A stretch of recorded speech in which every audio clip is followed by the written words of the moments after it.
Haleluya, Shalom, salam sejahtera di dalam kasih Tuhan kita Yesus Kristus. Bapak Ibu Saudara, dimanapun Bapak Ibu Saudara berada, saya berdoa Bapak Ibu Saudara dalam berkat Tuhan, ada dalam sukacita Tuhan, ada dalam perlindungan Tuhan, dan hidup iman kita juga saya berdoa supaya kita memiliki hidup iman yang semakin dapat dipertanggungjawabkan di hadapan Tuhan. Karena kita memiliki iman yang menyelamatkan, yaitu kita beriman Kristus adalah juru selamat kita, dan kita mau belajar untuk hidup meneladani Kristus. Puji Tuhan. Sebelum kita menerima berkat firman Tuhan hari ini, saya mengajak kita bersama-sama menundukkan kepala kita sejenak dan kita bersatu di dalam doa. Terima kasih kesempatan yang baik hari ini, ya Tuhan. Kami akan kembali lagi belajar firman Tuhan. Kami mohon hikmat, karunia daripada Allah nyata atas kami, sehingga apapun yang akan kami baca, kami dengar, kami renungkan, boleh memberkati kami, membuat iman kami semakin bertumbuh dalam pengenalan yang benar kepada Tuhan. Berkati kami semua, berkati hamba-Mu dengan segala keterbatasan hamba-Mu, supaya hamba-Mu dapat menyampaikan isi hati-Mu tepat seperti apa yang Tuhan kehendaki. Ini doa kami Tuhan, berbicara dan kami siap mendengarkan. Di dalam nama Bapa, Anak, dan Roh Kudus, di dalam nama Tuhan Yesus Kristus kami peraskan doa ini. Haleluya, haleluya. Amin. Puji Tuhan. Bapak Ibu Saudara yang diberkati Tuhan, renungan kita hari ini akan kita ambil dalam Yohanes pasal 10. Yohanes pasal 10 ayat 22 sampai dengan yang ke-30. Yohanes pasal yang ke-10 ayat 22 sampai dengan yang ke-30. Demikian bunyi firman Tuhan. Tidak lama kemudian tibalah hari raya pentahbisan Bait Allah di Yerusalem. Ketika itu musim dingin. Dan Yesus berjalan-jalan di Bait Allah di serambi Salomo. Maka orang-orang Yahudi mengelilingi dia dan berkata kepadanya, "Berapa lama lagi engkau membiarkan kami hidup dalam kebimbangan? Jikalau engkau Mesias, katakanlah terus terang kepada kami." Yesus menjawab mereka, "Aku telah mengatakannya kepada kamu, tetapi kamu tidak percaya. Pekerjaan-pekerjaan yang kulakukan dalam nama Bapa-Ku, itulah yang memberikan kesaksian tentang Aku. Tetapi kamu tidak percaya, karena kamu tidak termasuk domba-dombaku. Domba-dombaku mendengarkan suaraku, dan Aku mengenal mereka, dan mereka mengikut Aku. Dan Aku memberikan hidup yang kekal kepada mereka, dan mereka pasti tidak akan binasa sampai selama-lamanya. Dan seorang pun tidak akan merebut mereka dari tanganku. Bapakku yang memberikan mereka kepadaku lebih besar daripada siapapun, dan seorang pun tidak dapat merebut mereka dari tangan Bapa. Aku dan Bapa adalah satu." Amin, firman Tuhan. Bapak Ibu Saudaraku yang diberkati Tuhan, berbahagialah orang yang mendengar dan melakukan firman Tuhan. Dari ayat yang kita baca tadi, ada hal yang menarik yang bersama-sama kita akan kupas, yaitu dalam ayat 24 yang pertama, di mana setelah Yesus tiba pada hari raya pentahbisan Bait Allah di Yerusalem, kemudian Yesus sedang berjalan-jalan, dan pada ayat 24 dikatakan di situ, maka orang-orang Yahudi mengelilingi dia, mengelilingi Yesus dan berkata kepadanya. Apa perkataan orang-orang Yahudi ini? Dikatakan, "Berapa lama lagi engkau membiarkan kami hidup dalam kebimbangan? Berapa lama lagi engkau membiarkan kami hidup dalam kebimbangan?" Kata hidup dalam kebimbangan, kalau kita melihat dari bahasa Yunani yang digunakan, ternyata berbicara tentang berapa lama lagi engkau menggelisahkan jiwa kami, membuat jiwa orang-orang Yahudi ini gelisah. Kenapa mereka gelisah?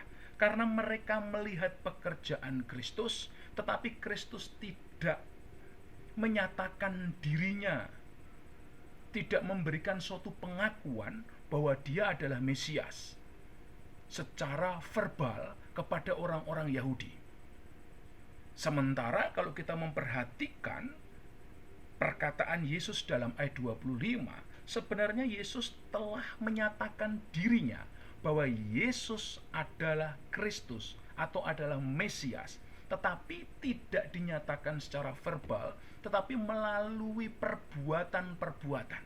Sehingga seharusnya orang-orang Yahudi kalau dia benar-benar beragama dengan baik di hadapan Allah, maka orang tersebut akan mengenali ciri-ciri daripada Mesias. Dan mereka tidak perlu menunggu pengakuan Yesus secara verbal kepada mereka. Sehingga Yesus harus berbicara dengan tegas pada ayat 26 dengan mengatakan, tetapi kamu tidak percaya. Kata kamu ini merujuk kepada orang Yahudi. Orang Yahudi dalam ayat ini disebut tidak percaya. Kenapa? Karena kamu tidak termasuk domba-dombaku. Pernyataan ini menarik Bapak Ibu Saudara yang diberkati Tuhan. Kenapa? Karena kalau kita memperhatikan orang Yahudi dari suku Yehuda adalah orang-orang yang memelihara hukum-hukum Allah. Dia adalah am shekula, umat kepunyaan Allah. Tetapi menariknya, Yesus berkata kepada mereka yang adalah umat kepunyaan Allah dengan mengatakan, kamu tidak termasuk domba-dombaku. Jika itu kita terapkan dalam diri kita, kita sudah mengaku bahwa kita adalah orang Kristen, bahkan mungkin kita adalah orang Kristen sejak lahir. Tetapi kemudian Yesus berkata, kamu bukan domba-dombaku. Betapa sia-sia kita menjadi orang Kristen. Kira-kira apa yang membuat orang-orang Yahudi ini begitu sia-sia menjadi umat Allah? Karena kenapa sia-sia? Karena mereka mengaku diri sebagai umat Allah, tetapi Allah sendiri tidak mengakui keberadaannya.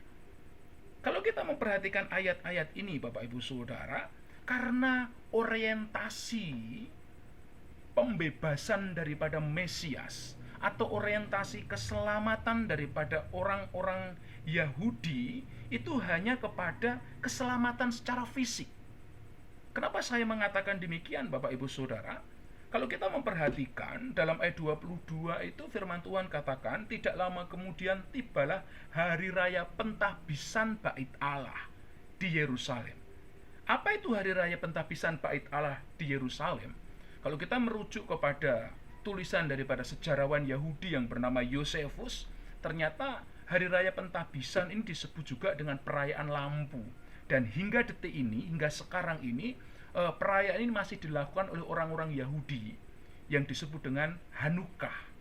Perayaannya sekitar bulan Desember, pada pertengahan bulan Desember, dan dilaksanakan selama 8 hari kalau tidak salah.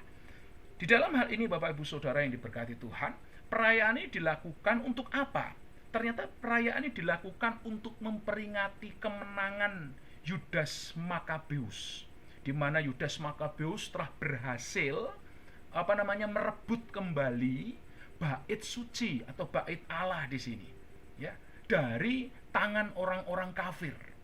Kalau kita memperhatikan, direbutnya bait suci tahun 164 sebelum Masehi dan pada tahun 168 bait suci ini dikuasai oleh orang-orang kafir. Di dalam hal ini kalau kita memperhatikan, ada Antiochus IV Epiphanes. Di sini adalah seorang pemimpin Seleucid.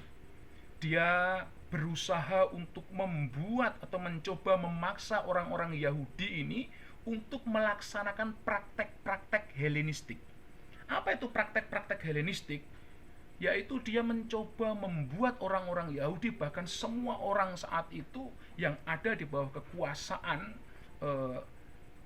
Romawi, Yunani, kalau kita memperhatikan bersama-sama, hidup dalam dunia Helenis menggunakan budaya bahasa Yunani. Bahkan kemudian bait suci sendiri telah dijadikan sebagai tempat untuk menyembah atau mendirikan Mezbah Zeus. Mezbah Zeus pernah didirikan di dalam ruang suci. Ini sungguh menyakitkan hati sekali. Kalau kita memperhatikan saat ini ada juga keyakinan yang hampir mirip, ya, mengadopsi keyakinan Helenis ini. Sehingga kalau orang percaya kepada keyakinan tersebut, dia harus menggunakan bahasa keyakinan tersebut, dia harus kemudian melakukan cara-cara keyakinan tersebut. Selanjutnya dia juga harus menggunakan bahasa dari keyakinan tersebut. Bahkan kalau perlu harus datang ke sana. Bapak Ibu Saudara diberkati Tuhan, kita kembali kepada firman Tuhan. Terkait dalam hal ini mereka mengalami sebuah situasi yang sulit, mengalami situasi yang kacau. Dan tentunya ketika perayaan ini dibuat, mereka mengingat kembali bahwa saat ini atau saat Yesus ada, saat Yesus tiba pada hari raya Pentabisan ini, keadaan orang Yahudi tidak jauh berbeda daripada keadaan sebelumnya, di mana orang-orang Yahudi saat itu sedang ada dalam situasi yang buruk. Karena kenapa? Karena ternyata tentara Romawi atau kerajaan Romawi atau kekaisaran Romawi masih menguasai mereka. Sehingga mereka tidak mengalami kebebasan, mereka belum mengalami kemerdekaan, baik secara sosial, politik maupun ekonomi. Mereka menjadi bangsa yang termarginalkan. Di dalam hal ini, mereka ada keinginan untuk terbebas. Terbebas dari apa? Terbebas dari kekuasaan Romawi tersebut. Oleh karena itu dia menunggu kedatangan Mesias supaya Mesias benar-benar dapat memulihkan keberadaan mereka. Sehingga ketika mereka melihat apa yang dikerjakan Yesus, melihat apa yang dikarya-karya Yesus, di mana Yesus memiliki kuasa memelekkan mata orang buta, membuat orang bisu berkata-kata, membuat orang tuli mendengar, orang kusta menjadi tahir, bahkan orang mati sekalipun dibangkitkan. Mereka melihat itu dan mereka ingin mengangkat Yesus, tetapi mereka menunggu Yesus untuk mengatakan tentang siapa dirinya, supaya mereka bisa percaya bahwa Yesus adalah Mesias. Dan mereka tidak mau belajar dari firman Allah untuk bisa mengenali siapa Yesus. Kenapa? Karena sekali lagi, tujuan mereka, tujuan keselamatan mereka, tujuan iman mereka bukanlah sebuah tujuan yang berkenan kepada Allah. Karena mereka hanya mengikut, mereka hanya beragama dengan satu tujuan, ekonomi mereka membaik, politik mereka membaik, secara kebudayaan mereka menjadi dipulihkan. Kalau kita bisa tarik kepada masa kini, apa yang menjadi motivasi saudara dalam mengiring Yesus? Kita harus luruskan kembali. Apakah saudara mengiring Yesus, setia melayani Yesus, rajin beribadah, atau yang lain sebagainya, hanya sebatas karena ingin dipulihkan secara ekonomi, dipulihkan secara sosial, dipulihkan dari sakit penyakit saudara? Hari ini kita mau perbaiki sikap kita kepada Tuhan, dan kita mau menerima Yesus dengan tulus sebagai Tuhan dan Juru Selamat kita secara pribadi. Nah, Bapak Ibu Saudaraku yang diberkati Tuhan, dalam ayat ini pun kita diteguhkan kembali ketika Yesus menentang atau menolak orang-orang Yahudi dengan mengatakan bahwa kamu tidak termasuk domba-dombaku. Kenapa mereka tidak termasuk domba-domba Allah? Karena firman Tuhan katakan dalam ayat 27, domba-dombaku mendengarkan suaraku, dan aku mengenal mereka, dan mereka mengikut aku. Bapak Ibu Saudaraku yang diberkati Tuhan, dari ini kita melihat sebagai domba-domba Allah, sebagai orang yang telah ditebus oleh darah Kristus, saudara dan saya telah diberikan kemenangan dari maut. Saudara dan saya telah diberikan kemenangan dari hukuman dosa. Karena Yesus sudah mati bagi saudara, menyelamatkan hidup saudara, dan keselamatan yang Tuhan berikan kepada saudara adalah keselamatan yang tidak bisa hilang. Kenapa? Karena Tuhan yang memberikan keselamatan itu kepada kita. Keselamatan bukan berasal dari diri kita, tapi keselamatan dari Allah. Dalam ayat 28 tadi kita bisa melihat bersama-sama bahwa Tuhan memberikan keselamatan itu, dan aku memberikan hidup yang kekal. Hidup yang kekal itu tidak kita terima, tidak kita usahakan dari usaha kita sendiri. Tapi hidup yang kekal itu kita terima oleh anugerah Allah, oleh pemberian Allah. Allah begitu kuat menjaga anugerah itu kepada kita semua. Pertanyaannya, kenapa kadangkala ada orang Kristen harus murtad? Karena mereka sedang dalam status seperti orang-orang Yahudi tadi itu.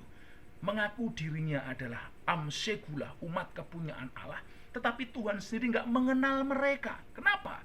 Karena mereka tidak belajar untuk mendengar suara Tuhan.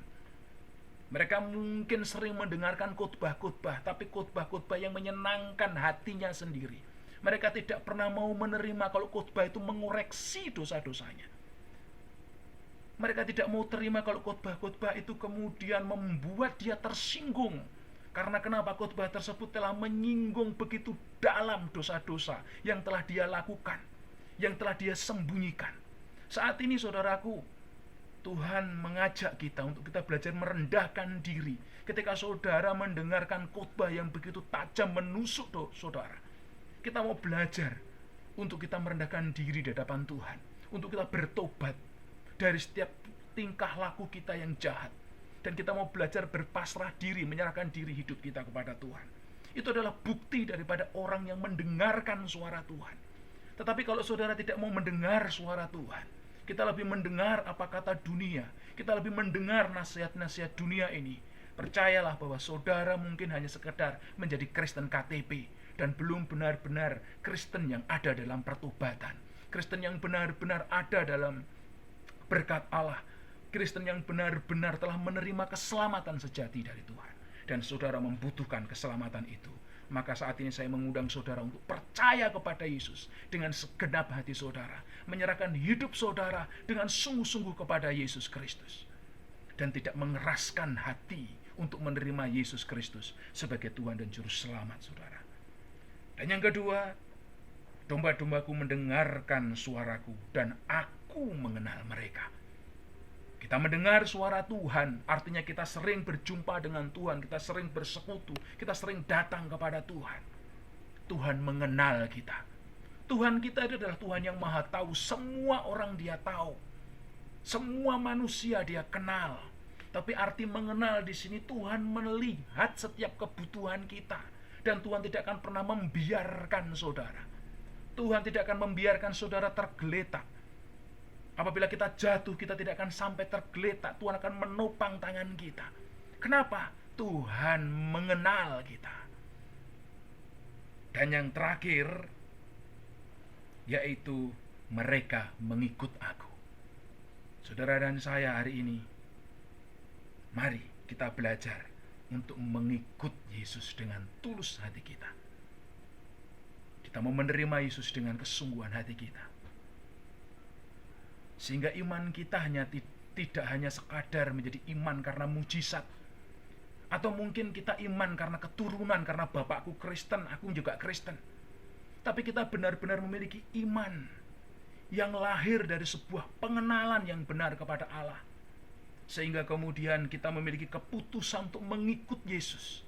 Kata mengikut di sini berarti mengikut dalam situasi apapun. Sekalipun saudara harus menghadapi situasi-situasi yang sulit, karena iman saudara, kita akan dimampukan untuk pikul salib.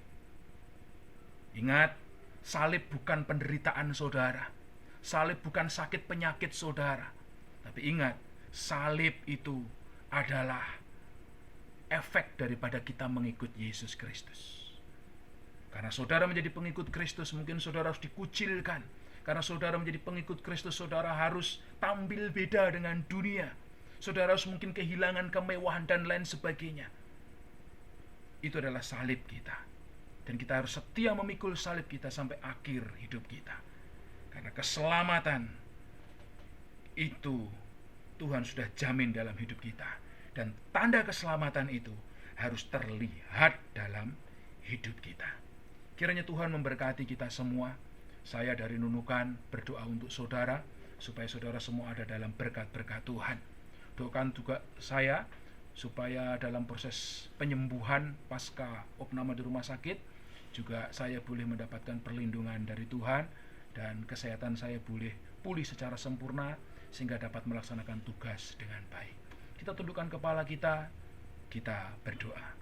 Terima kasih untuk nasihat firman-Mu hari ini.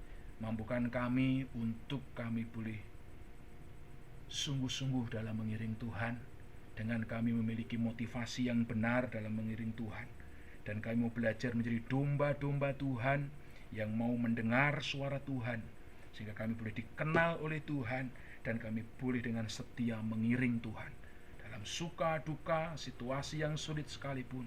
Kami mau belajar setia mengiring Tuhan. Berkati jemaat-Mu dalam setiap kondisi mereka yang saat ini hamba-Mu tidak tahu secara persis apa yang menjadi pergumulan mereka. Biarlah kesetiaan daripada Tuhan tetap nyata atas jemaat-Mu, supaya mereka semua tetap mengandalkan Tuhan dalam setiap kehidupan mereka semua. Kami percaya berkat Allah nyata atas kami semua. Berkati bangsa kami Indonesia, berkati para pemimpin bangsa kami. Berkati perusahaan tempat kami bekerja, berkati rumah tangga, berkati keluarga kami. Di dalam nama Tuhan Yesus Kristus, biarlah limpahan kasih karunia Allah nyata atas kami. Sedang jemaat yang dikasihi oleh Tuhan, arahkan hatimu kepada Allah dan terimalah berkat Tuhan. Tuhan memberkati engkau dan melindungi engkau. Tuhan menyinari engkau dengan wajahnya dan memberi engkau kasih karunia. Tuhan menghadapkan wajahnya kepadamu dan memberi engkau damai sejahtera. Terimalah berkat, rahmat, anugerah dari Allah Bapa, Putra dan Roh Kudus. Di dalam nama Tuhan Yesus Kristus kita sudah berdoa. Haleluya. Amin. Tuhan memberkati kita semua. Shalom.